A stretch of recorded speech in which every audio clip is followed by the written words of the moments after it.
हमारे नेतृत्व ने, खारगे साहब ने, राहुल जी गांधी ने, प्रियंका जी ने बड़ी अच्छी तरीके से यहाँ पे सभाएं ली, इस लोगों को सच्चाई बताई। तो मैं समझता हूँ कि सब पूरा बातों का असर ऐसा हुआ कि जैसे राहुल जी ने यहाँ पे यात्रा निकाली, उसका भी असर है।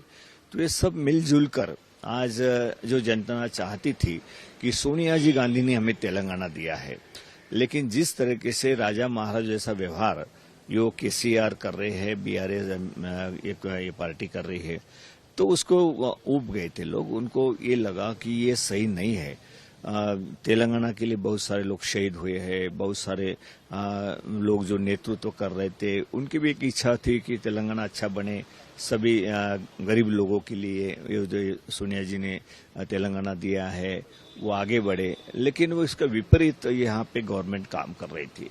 केसीआर ये जता रहा था कि जो एडवर्टाइजमेंट, ये वो नेशनल लेवल पे एडवर्टाइजमेंट कर, इतना सारा पैसा बर्बाद जो तेलंगाना की जनता का उन्होंने किया, वो दिखाई दे रहा था लोगों को कि ये क्या हो रहा है। मंत्रालय में नहीं आना है, अपने फार्म हाउस से गवर्नमेंट चलाना है। तो इस तरीके से बातें लोगों के सामने आई थी। बेरोजगार बहुत बड़े, कहीं किसी को रोजगार नहीं दिया है उन्होंने। देखिए वो उस वक्त तो जनवरी में 4 जनवरी को मेरी नियुक्ति खारगे साहब ने, राहुल जी ने, मैडम ने नियुक्ति की थी। उस वक्त मैं जब आया तब थोड़ा यही बात थी कि सबको लेके चलने वाली जो जरूरत थी वो मैंने विश्वास दिलाने का काम किया है। 2-3 महीने तक वही सबके साथ बैठकर उनको एक साथ जोड़कर वो आगे हमने कांग्रेस को बढ़ा है यहाँ पर। तो फिर नीचे लेवल पे काम होने लगा है, बूथ लेवल पे, डिस्ट्रिक्ट लेवल पे और स्टेट लेवल पे भी। और बाद में हमारे पीसीसी प्रेसिडेंट रेवंत रेड्डी जी ने भी यात्रा निकाली, सीएलपी लीडर है उन्होंने भी यात्रा निकाली। सब लोग उसमें से एक एक करके जोड़ना शुरू किया, तो एक अच्छा सा माहौल बन गया।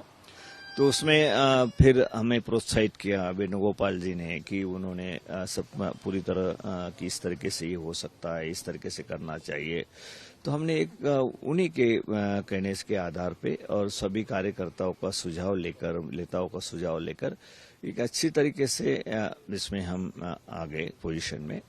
उसके बाद जो लगातार हमारे यहाँ पे सभाएं हुई, पहले राहुल जी की हुई, खारगे साहब की भी सभा हुई हमारे यहाँ पे। फिर उसी वक्त चीफ मिनिस्टर छत्तीसगढ़ सोनिया जी गांधी की सभा, बहुत ही जबरदस्त हमने सभा की।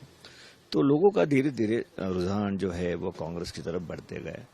तो एक ऐसा माहौल बना कि कांग्रेस पार्टी आ सकती है। लोग भी चाहते थे, लेकिन एक दूसरे से अनबन के कारण यहाँ पे लोग थोड़ा दूर भाग रहे थे। तो सबको एक साथ जोड़ाना और सब काम में करने के बाद जो सभाएं हुई उसमें क्रेडिट जो है हमारे राहुल जी गांधी, खारगे साहब को, प्रियंका जी को, विशेष तौर पर सोनिया जी गांधी को, कि उन्होंने तेलंगाना हमें दिया है। ये एहसास पूरे तेलंगाना की जनता को था।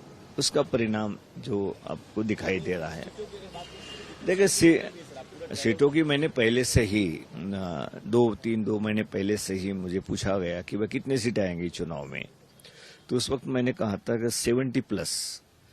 और आज भी मैं उसी इस पर ये हूँ कि कई बार पूछा गया था तो मैंने कहा कि 70+ कांग्रेस पार्टी आएंगी, ये मैंने लगातार कहा। और आज एग्जिट पोल के आधार पे भी हमें दिखाई देता है कि 70+ कांग्रेस पार्टी रहेगी। अभी स्टार्ट हुआ है, तो अभी देखते हैं क्या होता है। 70+ सीट आते हैं, रेवंत रेड्डी मुख्यमंत्री होंगे? देखिए ये तो कांग्रेस पार्टी का अभी तक का सब पूरा देखे हुए है कि दिल्ली से जो भी ऑब्जर्व आते हैं, सभी एमएलए से बात करते हैं। एमएलए की बात करने के बाद जो भी स्थिति बनती है हाईकमांड का अवगत कराते हैं, उसके बाद डिसीजन होता है। ये तो रूटीन प्रोसेस है, वो हो जाएंगी, स्मूथली हो जाएगा, नो प्रॉब्लम।